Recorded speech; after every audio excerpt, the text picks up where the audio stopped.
Up front, I just want to say, to set expectations, this is going to be a short video that is far more personal reaction than analysis or forecast. I'll also do a quick channel update at the end, so you can skip ahead for that if you don't care about the Pokemon stuff. You might have noticed that I don't do Pokemon coverage very often. I've kept track of the series since Pokemon Blue, and I like it fine, but I wouldn't say the games are must-buys for me in the same way that most of Nintendo's output is. Generally, when I do videos, I like to base them on either knowledge or heavy research, or both, and so on the times I've ventured into Pokemon territory, I've done so tentatively and, frankly, not nearly as successfully as other areas of Nintendo that I've covered. At some point, I definitely want to deep dive, particularly some of the financials here, but that's a huge amount of research given how many moving parts there are at the Pokemon Company, and to be honest, Pokemon fans are eating pretty well at the YouTube buffet right now, so it's not a priority area for me.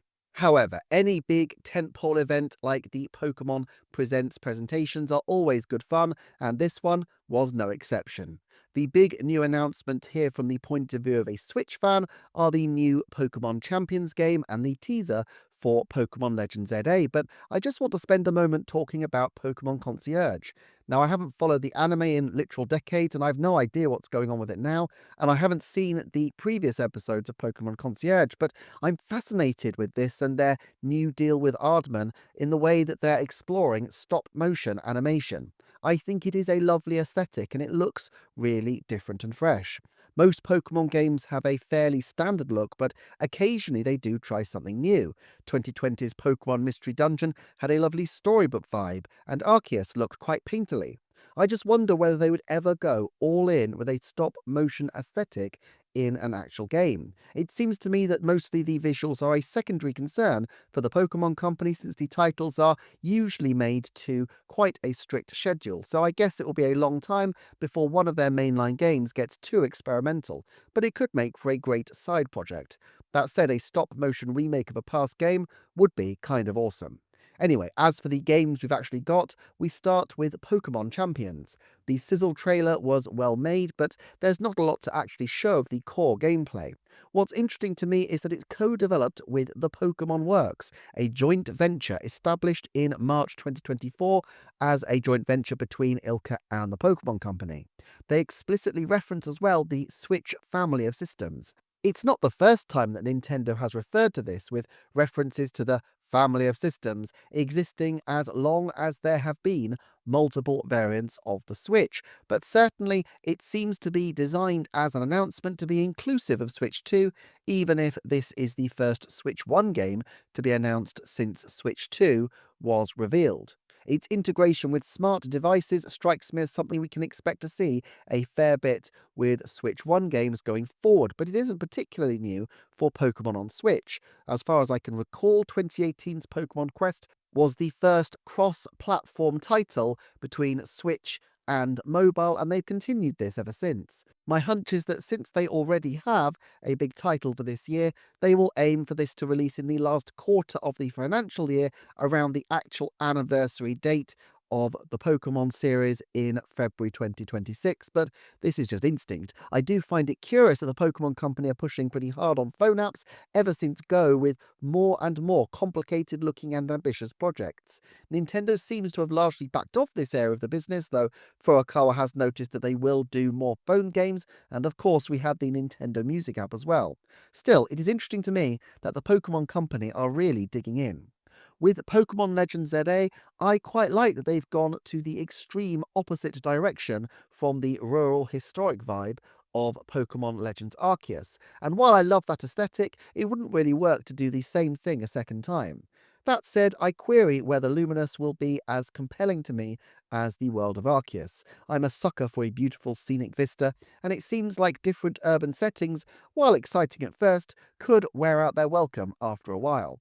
I have to say there was a certain magic about the art style of Arceus as well. The battle system seems to be more movement-based now, though. I really like games when there's positioning involved, though, and it looks like there's a lot of flexibility in this one. As much as I really loved Arceus, one of the big things that separates that from something like Breath of the Wild to me is the tactility of the world. So being able to zip wire, it seems, from building to building is great. I appreciate Prism Tower being so tall as well. I suspect this is a gameplay feature put in to aid navigation. Instead of having to refer to a world map all the time, which takes you out of the gameplay, it provides natural landmarks, and especially having one such large landmark allows you to orientate yourself organically much more often, which is a neat touch. One thing I will say, I hope they don't abandon setting Legends games in historical periods going forward. I wondered from the last trailer if they would be going flat out sci-fi into the future, but this seems to be a fairly grounded game in the present day. However, just as the mainline games have a variety of aesthetics inspired by different locations, I kind of love the idea of the Legends titles drawing from different time periods, and interesting as well is the confirmation of late 2025, which, well, I'm sure by now every YouTuber has called that as being November. I think you just hit F5 to put that into your script. 90% chance then? I mean, there's an outside chance, I guess, that we could see it in a different period, especially if Nintendo want a Switch 2 exclusive title in the pre-Thanksgiving spot. But the other major games they might be worried about would be Mario titles, and moving Pokémon up could separate out the Mario content. I doubt that's a concern for them though. September is the Mario anniversary month, but Mario has a long and storied history with October releases. However, the last couple of years we've had a precedent as well of not one but two Mario titles releasing within just a few weeks of each other in the October to November window. It seems completely believable that they would stack Mario titles back to back if need be. So yeah, I'll double down and say it's 90% November. This also means that Gen 10 is a 90% lock for 2026, and although it's a bit early to say, almost certainly November as well. Okay, that's pretty much it, but one quick general channel announcement. I've recently gone through and pruned my back catalogue a bit. They're still accessible, as I'll get to in a sec, but just not searchable or on my main page any longer. Thing is, my channel isn't really newsy, but I do cover event stuff some of the time, and obviously the analysis tracks the news cycle to some degree as well, but some of the deep dives are still good in terms of information even months after. As a consequence, there are lots of videos on there with good information or analysis that are still current, but there's also a lot that are dated, or in certain cases I've now got better versions of the videos or have rethought some things. I'd also like to think that people can go and look at my old videos without having to sift to see what's relevant. Plus, it really doesn't help if YouTube's algorithm sends people to videos that superficially seem to be around the same topic, but which are now out of date. All that said, the gimmick of the channel is that you can go back and see the forecasts that I've made and see if they came to pass, and I want people to be able to do that should they wish. Therefore, I've got a public list of all the delisted videos on my Patreon page.